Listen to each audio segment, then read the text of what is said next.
Magandang gabi po sa inyong lahat, mga kapatid sa online. Patuloy po tayong sasamba sa Diyos. Habang kayo ay nandyan, habang kami ay narito. Okay po,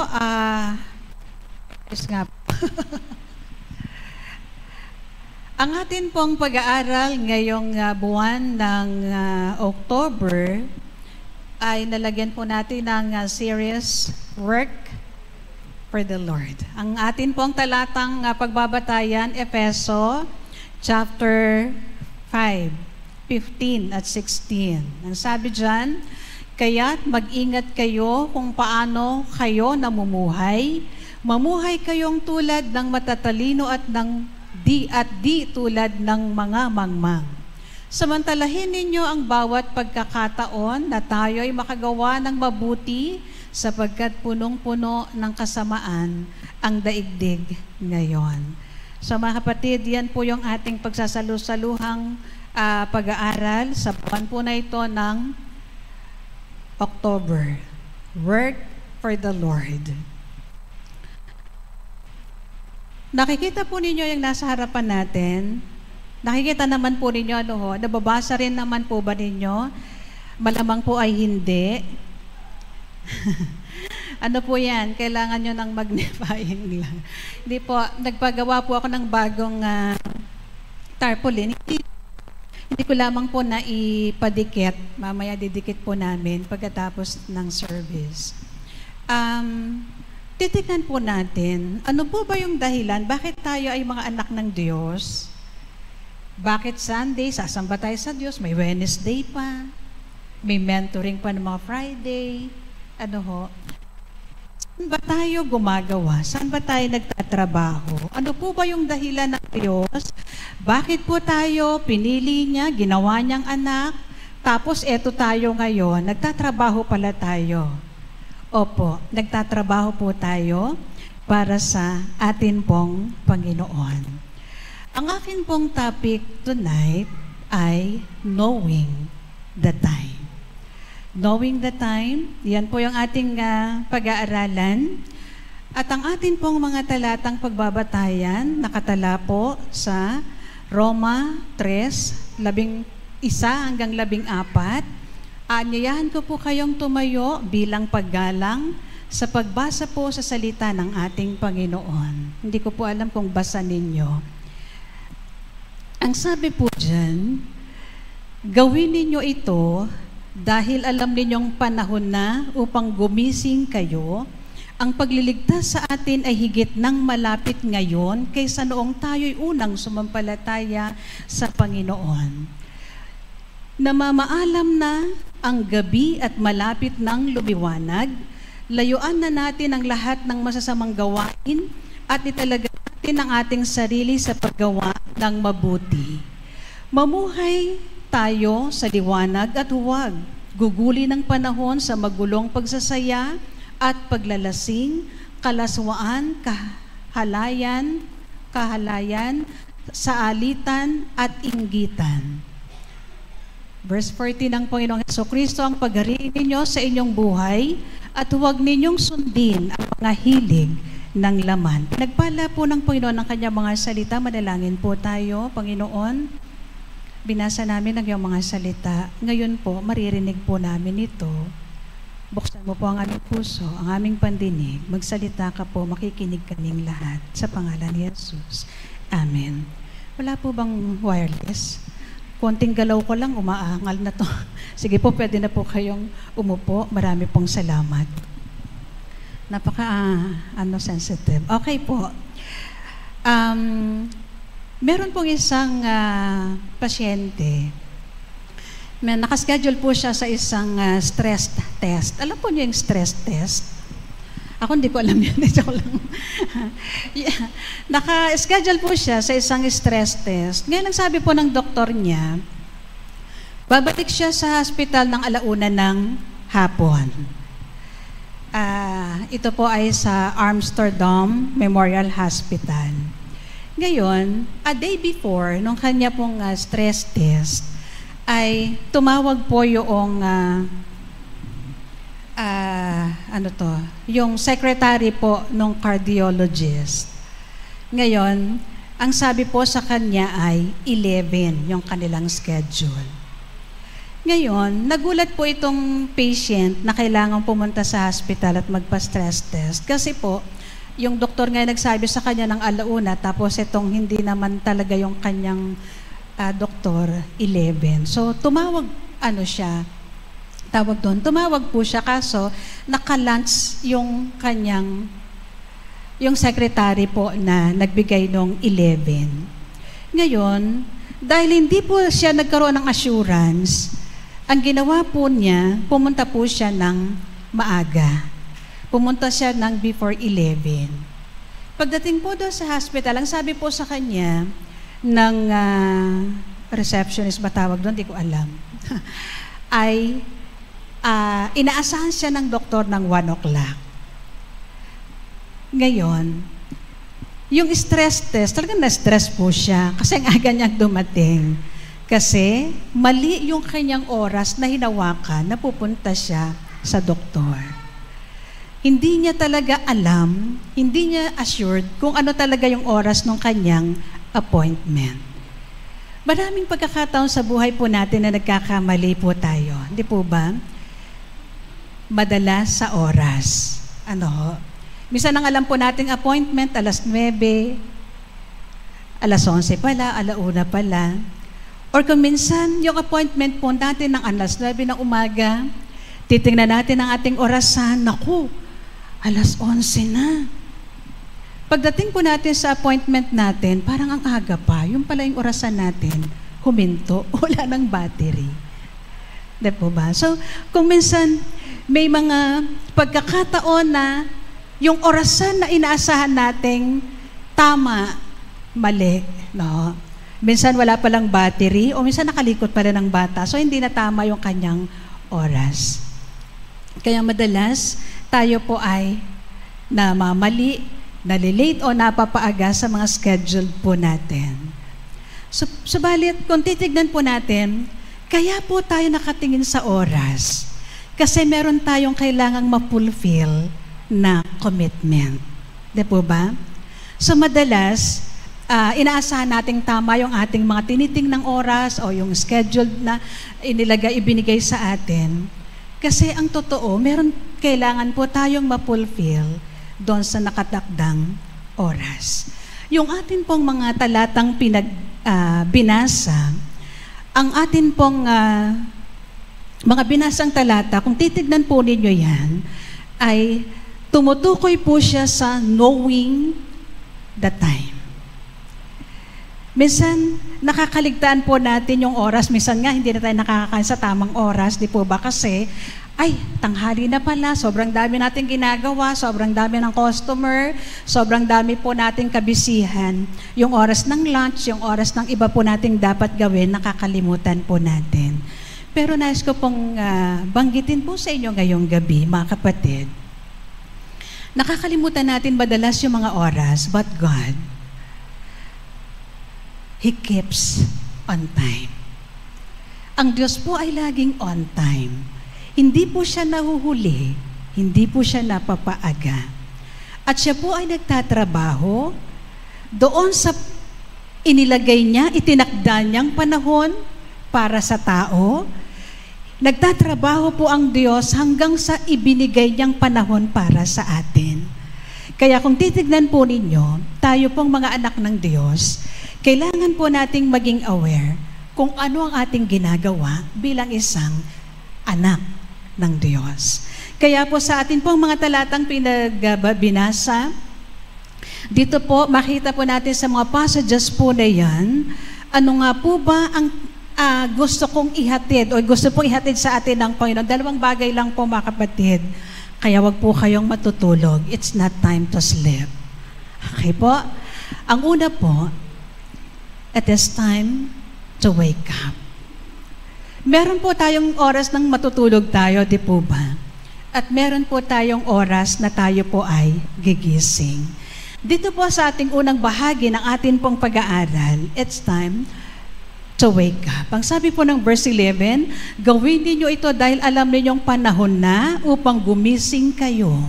Ang pagliligtas sa atin ay higit ng malapit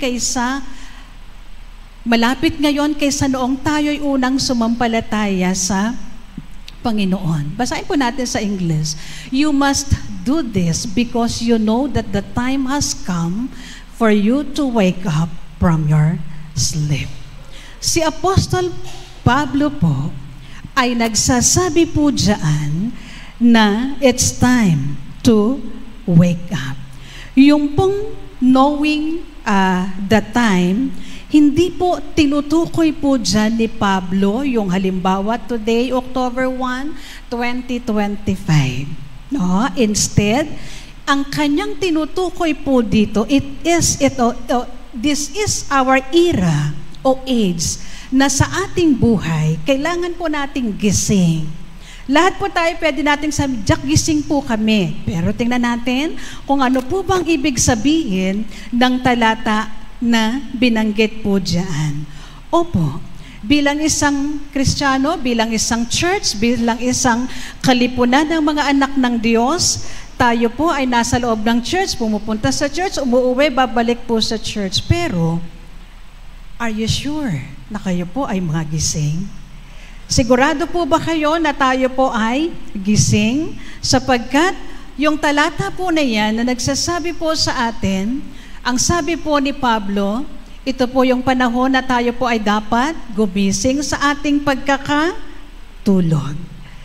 We talk about getting a wake-up call. So, ibig pong sabihin, meron pong bahagi ng buhay na gustong ipakita po ni Pablo, ano nga po ba ang tinutukoy po dyan na kailangan nating gumising. Awake from spiritual unconsciousness, unresponsiveness, and inactivity concerning the things of God. Iyon po yung tinutukoy po ni Pablo rito. Ito po isang panawagan na ang sabi niya ay kinakailangan tayo daw po ay gumising na. Gumising kayo mula sa pagkakatulog. Saan? Yung unconsciousness. Alam po ba ninyo kung ano ang inyong kalagayan sa harapan ng Diyos? Alam po ba ninyo, are you alive? Are you awake? Na kayo po ay Kristiyano, anak kayo ng Diyos? O baka meron po kayong hindi nyo alam. Ang alam nyo lang, kailangan ninyong pumunta sa church. Kailangan ninyong magsimba kasi baka hanapin kayo ni pastor. Gumising daw tayo sa unconsciousness natin, unresponsiveness natin. What? Anong bagay? Unresponsiveness. Baka meron pong mga panawagan ng Diyos because hindi tayo nagre-response sa kanyang panawagan. Inactivity sa mga bagay na dapat nating ginagawa bilang isang anak ng Diyos. Saan po? Concerning sa mga bagay mula sa Diyos. Kaya kung titignan po ninyo, ito po ay spiritual sleep. Spiritual sleep, ibig pong sabihin mga kapatid, hindi po komo tayo ay nakakapunta sa church every time na may gawain. Siyempre, hindi naman kayo pwedeng lumakad ng tulog. Sasabihin po ninyo na kayo ay gising. Pero pwede po tayong bumapasok, dumadako sa bahay ng Panginoon ng tulog ang atin pong buhay Kristiyano. Ito po yung panawagan ni Pablo na gumising na tayo. No? Ito po ay hindi po lahat ng mga gising physically ay gising spiritually. Kaya po kailangan tayo po ay baka tayo unresponsive sa salita po ng Diyos. Iyon po yung tinutukoy dyan. Maaring kaya po hindi tayo nakaka-response sa salita po ng Diyos, baka spiritually tayo po ay tulog. Kaya kung titingnan po ninyo,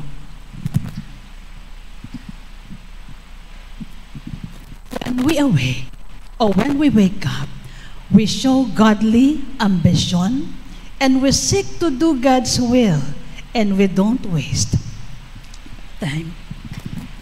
Kapag gusto po ninyong matest kung kayo po ay spiritually gising, Iyan po ang inyong makikita. Meron kayong godly ambition. Ano po ba ang ibig sabihin ng godly ambition? Excuse me po.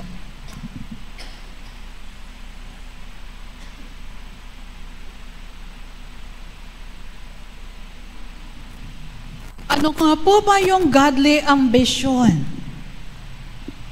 When we say godly ambition, ito po of course yung ambisyong makalangit. Ambition para sa Diyos. Kung titignan po ninyo, may mga bagay na ambition kayo para sa inyong pamilya, sa inyong mga anak.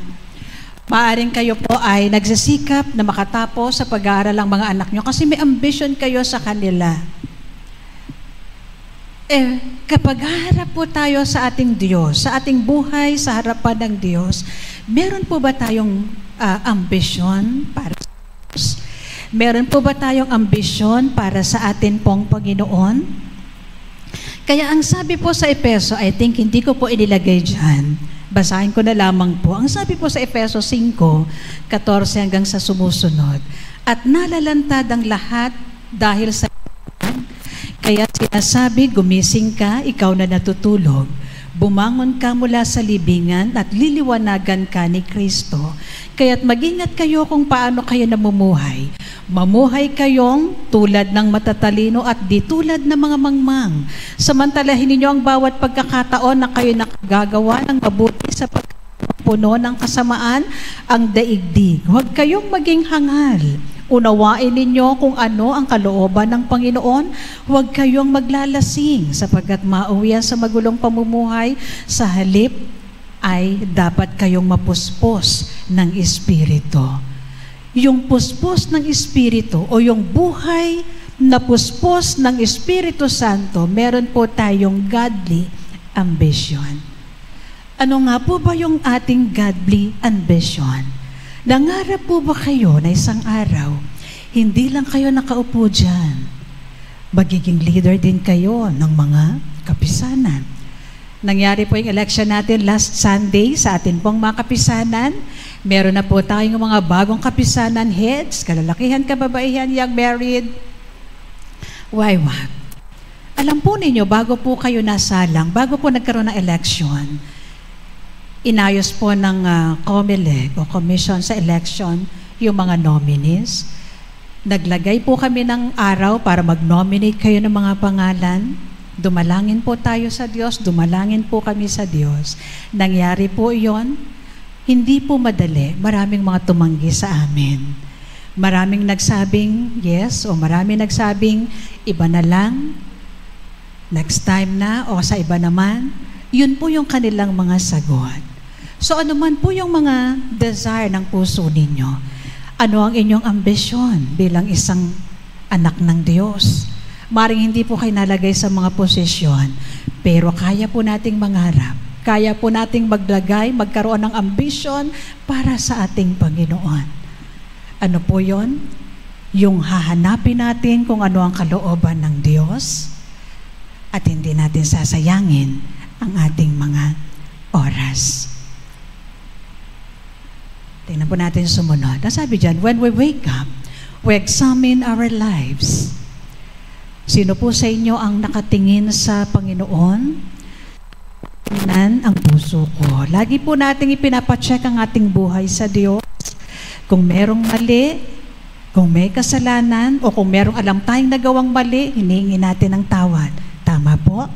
Kapag ganun po ang ating ginagawa, ibig pong sabihin, awake po tayo. Sabi dyan, so nothing hinders our feeling of the Holy Spirit and we ask God to fill us with His Spirit. Kapag meron po kayong desire na yung buhay ninyo mapuspos ng banal na Espiritu Santo, ibig pong sabihin ni spiritual, awake po. Awake po kayo. Pwede po kayong mag-come and go, kapatid. Pupunta po kayo sa church, uuwi, pupunta, uuwi, wala, ganun lang. Pero kung may ambition po kayo na mahanap ang kalooban ng Diyos, magawa ang kalooban ng Diyos, kung merong mali sa buhay natin, nakikita natin yon. Ihihingi po natin ng tawad yon sa Diyos at ipakikiusap natin sa Panginoon. Puspusin niya tayo ng banal na Espiritu Santo. Subalit, bakit po ba kailangan tayo po ay gising? Why should we wake up? Of course, kasi alam po natin, isang araw, darating po ang Panginoon sa anumang oras. Hindi po tayo nag-aalatsyang kapatid. Hindi po tayo nagsisimba kasi naka-assign o naka-schedule ang mga gawain natin. Yes, nagsisimba tayo dahil naka-assign o naka-schedule ang mga gawain natin, plus. Kasi hinihintay nating muli ang pagbabalik ng Panginoon. Yun po yung pagbabalik. Are we aware, mga kapatid, na babalik muli ang Panginoong Jesus? Lahat po tayo, narinig na natin, naaral na natin ng second coming. Yes, true po yun. Totoo po yung darating yon, mga kapatid. At isa po yung sa dahilan. Kaya yung ating oras, ginugugol natin para maglingkod sa Diyos, para tayo sumamba sa Diyos, kasi alam nating isang araw, darating ang Panginoon sa oras na hindi po natin inaasahan, kaya we need to be awake.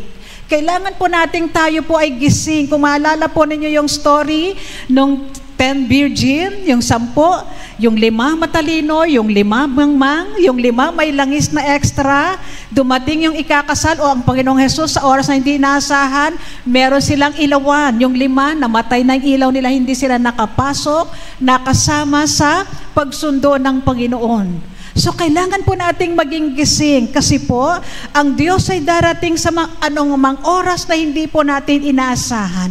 Kung hindi tayo gising, mga kapatid, kung hindi po tayo aware, kung hindi po tayo ready, inaasahan po ba nating papasok tayo sa langit? Dapat, inaasahan nating lahat. Ibig sabihin, dapat po tayong lahat ay handa. Kaya wala pong pagsasayang ng oras sa loob ng church. Wala po. Lahat ng bagay na ginagawa po natin dito, ginagawa po natin ito para maparangalan ng Diyos habang siya po ay ating hinihintay. Updated po kayo sa nangyari sa Cebu? Yung lindol kanina, baka meron pong hindi nakaalam. Ako muntik na pong di ko malaman kundi ako nag-Facebook sandali. Mga kapatid, yung lindol, akala natin normal lang na nangyayari. Normal lang po ba yon? Hindi po. Ang sabi sa Matthew chapter 24, minsan tinanong po ng mga alagad ng Panginoong Jesus, Panginoon, ano po bang palatandaan ng pagbabalik mo? Sumagot si Jesus sa Matthew chapter 24. Basahin po ninyo yung Matthew chapter 24, doon po nakalagay ang mga senyales ng muling pagbabalik ng Panginoon. Sabi, magkakaroon ng mga digmaan, tagutom, lindol, kaya iyan po ay palatandaan pa lamang. So, ibig pong sabihin, hindi pa darating si Jesus, pero isa po yan sa tanda na ang Panginoong Jesus po ay darating. Kaya po, we need to be awake. Kailangan nating gising. Kasi, hindi naman po natin alam kung kailan darating si Jesus. Paano kung tulog tayo spiritually? Na sana na sa paglilingkod tayo sa Diyos, wala, nandun tayo sa mga happy-happy, sa mga kaibigan po natin, sa bahay, naglalaro, nasa na mga kabataan nating lalaki. Mga kabataan, napapansin ko, marami sa mga kabataan natin, babae at lalaki, mga naglalaro kayo ng mga online gaming. Hindi po masama, pero masama. Joke lang. Kayo po ang humatol. Mga kapatid, ano ang effect ng mga online gaming? Level up kayo, ha? Minsan kahit sa church, naglalaro kayo. Excuse me, mga anak. Minsan kahit mga young married, meron po tayong mga kabatid. Ano ang tulong sa inyo? Meron po akong inutusan para sa isang trabaho dito. Maghapon di ako nasin. Pero naka-online. Ano kaya ginagawa? Mga anak, baka dumating si Jesus pa na ang online gaming nyo. Maaring kayo ay na-enjoy, na-entertain, pero kumusta naman ang inyong kalusugan? Yung pagpupuyat, mga anak, ewan ko kung may mga magulang, masaya po ba kayo ng anak nyo, alam nyo, oras na ng tulog, hindi natutulog kasi mga naglalaro ng cellphone? Meron po ba kayong mga anak na ganyan?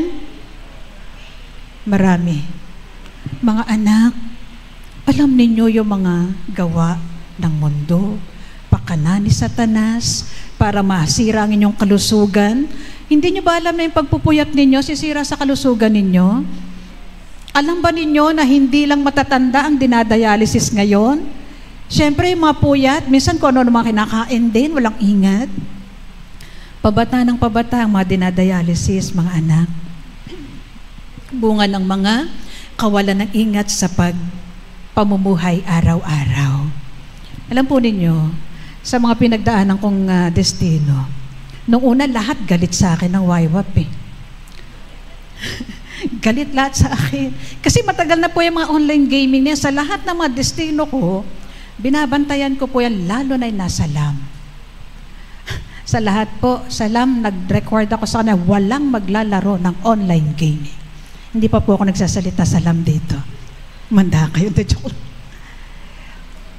Imaginein po ninyo, merong oras ng call time sa prayer, madalas late. Bakit late? Pag pumapasok sa trabaho, hindi naman late. Ang kwento sa akin, Jack, naglaro po kasi yun eh. Sinisira po ninyo yung inyong relasyon sa Diyos. Sinisira po ninyo ang inyong sarili at ang relasyon nyo sa inyong pamilya. Pag inutusan kayo, sumusunod kayo agad? Wait.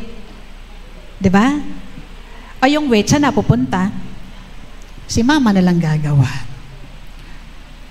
Sinisira ninyo yung image ni Kristo na dapat nabubuhay kayo sa katuwiran ng Diyos, sa kabanalan ng Diyos.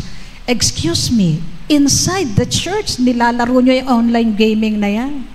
Nung mga nakakaraang linggo, oras ng sermon, nagsesermon ng mga pastor, may naglalaro. Nandito tayo mga anak, sasambahin natin ang Diyos. Pero kung naglalaro kayo, excuse me po, huwag kayong aasa na pag namatay kayo, sa langit kayo pupunta. Hindi naman totoo ang inyong buhay sa harapan ng Diyos. Maaring mabigat po ang aking mga salita, pero mga kapatid, si Satanas, ayaw niya na kayo pumunta sa langit. Gusto niya, sa impyerno niyo siya samahan. Kaya kahit nasa loob ng iglesia, sige, laruin niyo, laro kayo. Sige, masaya yan. Ang tagal ng sermon ni Pastor, nakakainip. Sige, libangin niyo yung sarili niyo. Hindi po lahat ng pumapasok sa loob ng iglesia, papasok sa langit. Iyan po ang tahasan kong sasabihin sa inyo. Ingatan po natin, bantayan po natin ang ating buhay. Mga magulang, huwag po ninyo silang payagan. Mga anak, matuto kayong sumunod para yan sa inyong mabuting kapakinabangan.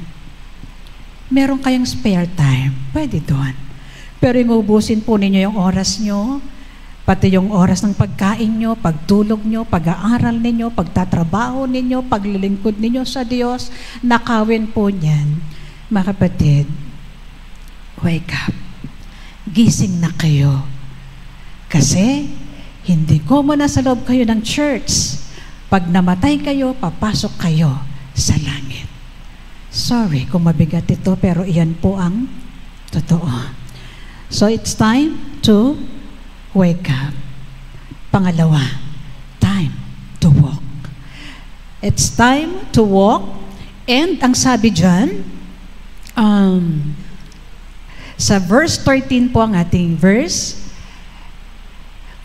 mamuhay tayo sa liwanag at huwag gugulin ang panahon sa magulong pagsasaya, paglalasing, kalaswaan, kahalayan, sa alitan at inggitan. Mga kapatid, inisa-isa po dyan.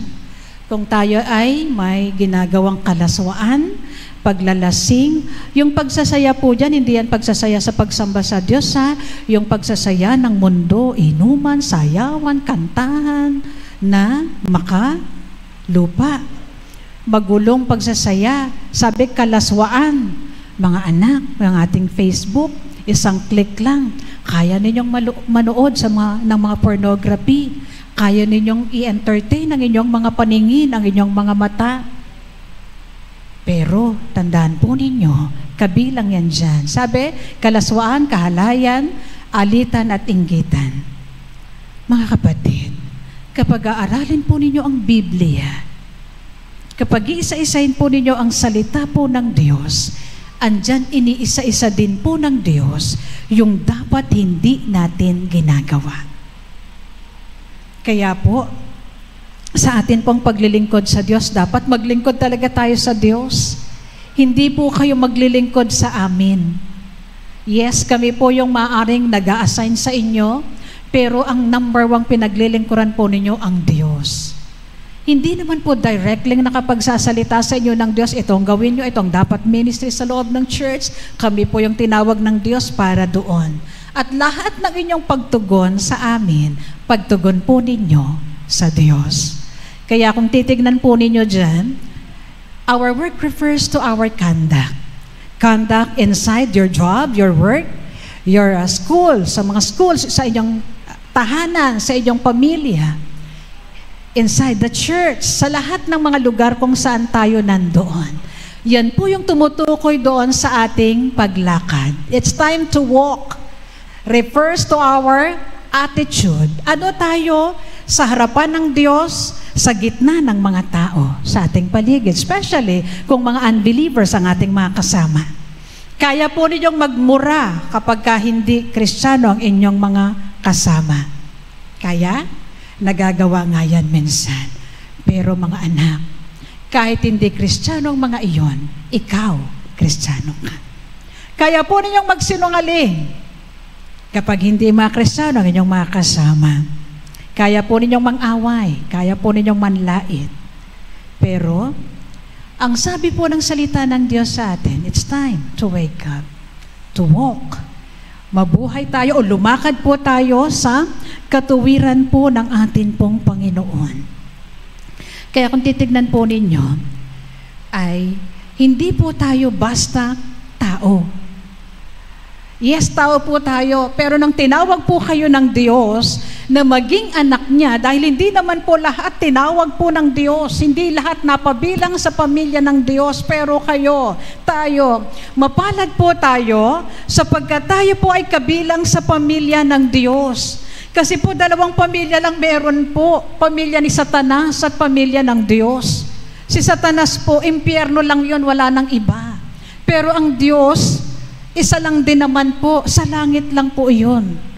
Kapag kayo, sigurado po ninyo na kayo po ay anak ng Diyos, kahit saan kayo nandoon, kahit sino po ang inyong kasama, lalakad po tayo, mamumuhay po tayong bilang isang anak ng Diyos. Kaya kung titignan po ninyo, ang sabi po ng verse, hindi ko nalagay, ang sabi dyan, be holy. For it is written, be holy for I am holy. 1 Peter 1:16, dahil ang Diyos na pumili sa inyo ay banal, dapat din kayong magpakabanal sa lahat ng inyong ginagawa. Yun po yung nakalagay sa Tagalog version. Kailangan po nating maging banal. Kaya po ba natin? Kaya po. Kasi hindi tayo ang gagawa, kundi ang Diyos, ang banal na Espiritu Santong nasa atin. Siya po yung aakay sa atin para tayo po ay mabuhay sa kabanalan. Mabuhay sa katuwiran po ng Diyos.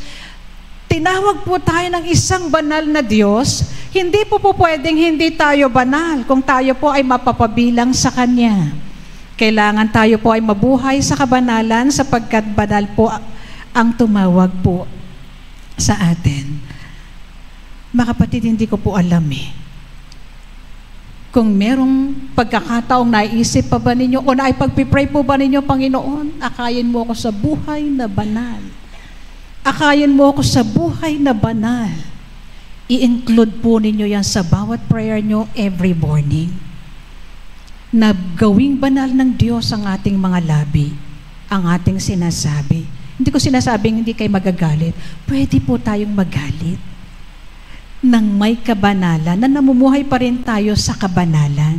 Even Jesus Christ nagalit, pero hindi po siya nagkasala. Hindi ko mo tayo nagagalit kasi may kagalit-galit naman talaga, di po ba? Lalo sa mga anak natin, sa mga trabahador natin, sa mga kasama natin sa trabaho, di po ba? Pero manatili po tayo sa kabanalan. Hindi po tayo manlalait, hindi po tayo mananakit ng mga kapwa natin sa pamamagitan po ng ating mga salita. Kaya mga kapatid, diyan po tayo tinawag ng Diyos. We are to walk as children of the day, not of the night. Yung night, si Satanas po yan, yung anak ng kadiliman. Pero yung children of the day, children of God po yan. Dalawa lamang naman po, gabi at araw lang naman tayo, di po ba? Kahit po sa ating pupuntahan pagkatapos ng ating buhay sa lupa, isang dilim lamang po at isang liwanag. Naglilingkod po tayo sa Diyos kasi alam po nating isang araw, tayo po ay tatawagin ng Panginoon. Kaso lang, kailangan ready po tayo. Are you aware that you're living according to what God wants us to live? Are you aware? Nag-sink in na po ba? O nagsisink in po ba sa atin na tayo bilang isang anak ng Diyos, tinawag po niya tayo sa isang buhay na gusto niyang buhay para sa atin. Yun nga po yung mabuhay tayo sa kabanalan. Mga kapatid, hindi po namin kayo laging kasama. Hindi po namin kayo laging nakikita, hindi namin kayo laging naririnig. Pero ang Diyos, lagi. Lahat po tayo laging naririnig ng Diyos, nakikita po ng Diyos. Tignan po natin, it's time to wait. We cannot serve the Lord Jesus and live our old sinful life as well. Hindi po tayo pwedeng mabuhay na anak ng Diyos, mabuhay kay Kristo, pero umiinom tayo, nambababae tayo, nagmumura tayo, naninira tayo ng ating kapwa. Hindi pwedeng ganon. Kailangan lahat ng sinful nature, sinful living, iaalis po yon. We need to be continually putting on the Lord Jesus Christ and taking off the flesh at the same time. Kailangan po nating ilagay yung ating buhay sa Diyos, not sa ating flesh. Ang gusto po ng flesh natin, tong oras na ito, matulog na. Kasi po gabi na, pagod na po kayong maghapong trabaho, pagpasok sa paaralan, yun po yung gusto ng flesh natin. Pero nandito kayo kasi ang gusto po ang kalooban ng Diyos, sambahin ninyo siya. Kaya nandito kayo. Nangyari po ang kalooban ng Diyos sa inyong buhay. Pero kung hindi kayo nakadako sa pagsamba sa Diyos, yun po yung kagustuhan ng ating laman. Sabi dyan, kailangan po nating ilagay yung atin pong kung ano yung kagustuhan ng Diyos sa ating buhay. Iyon yung mangyari. Sabi dyan, denounce the old sinful habits and take them off. Ayan. Mga kapatid, kilala po ninyo ang inyong sarili. Kilala po ninyo ang inyong sarili. Kung kilala kayo ng ibang tao, kilala rin po ninyo ang inyong sarili. Kung may sinful habit, kung may sinful nature, ito po yung pagkakataon na sinasabi po ng Diyos sa atin, it's time to wake up. It's time to walk. Put Christ on and imitate Him. Mga kapatid, hindi pa po tapos ang Diyos sa ating buhay. Kung hindi pa po tapos ang Diyos sa ating buhay, hindi pa rin po tayo tapos sa paglilingkod sa Kanya. We need to work for the Lord. Sa atin pong mga kapatid, sa ating mga anak, sa BCDC, sa ating iglesia, alam ko nakikita po ninyo yung mga nasa harapan natin, hindi nyo lang mabasa. Mababasa nyo rin po yan. Habang tayo po ay naglilingkod sa Diyos, nariyan po ang maraming opportunity na makapagtrabaho para sa ating Panginoon. Ilalagay po namin yung mas malilinaw na mga ministries na pwede po ninyong pasukan. The whole month of October, mag-pray po kayo, mag-decide po kayo anong ministry ang gusto po ninyong pasukan. Kasi sa verse doon sa Romans, wala pong anak ng Diyos na wala pong kaloob ang Diyos. Kaya ngayon, i-discover po natin sa mga series ng ating pag-aaral, ano nga po ba ang kaloob ng Diyos sa inyo? Papasok po tayo sa iba't ibang uri ng paglilingkod sa Kanya, sa iglesyang ito, at hayaan po ninyong akayin kayo ng Diyos na mag-decide kung ano pong ministry ang inyo pong papasukan. Parang ang dami, mga music lang, ano? Si Nanay Linda, sabi sa dance ministry daw siya. Yung true po, yung totoo. Opo, nabibiro naman ang Diyos, ano ho. Pero ilagay po ng Diyos sa inyong puso ang ministry na kung saan tinawag po kayo ng Panginoon. Kinulang lang po kami ng oras, hindi ko na i-post yung mas malalaking letra po dyan. So mga kapatid, ngayong gabi, work for the Lord. Kung nagtatrabaho kayo para sa inyong pamilya, magtrabaho din po tayo para sa Diyos. Habang hinihintay po natin ang pagdating ng Panginoon, maging busy po tayo. Paggawa sa ating pamilya, paggawa sa kaharian ng Diyos. Manalangin po tayo. Marami pong salamat sa inyo, Panginoon, sa inyo pong mga salita. Hindi man po kami mahuhusay, pero alam kong meron po kayong ipinagkaloob sa bawat isa po sa amin. Hayaan po ninyo, Panginoon, na ang mga araw na darating, makita po namin kung ano ang gusto mo para sa amin. May paglingkod po namin ang aming buhay para sa inyo. Magamit mo kami, Panginoon, hindi lamang sa loob ng aming tahanan, ng aming pamilya, ng mga trabaho namin, ng paaralan, kundi sa loob din ng iyong iglesia. Panginoon, masarap pong maglingkod sa iyo. Kaya tulungan po ninyong ma-enjoy po namin ang aming buhay Kristiyano, ma-enjoy po namin ang aming pagiging anak mo, gamitin po namin ang mga talentong ibinigay mo sa amin. Purihin kayo sa pangalan ni Jesus. Amen. Magandang gabi po.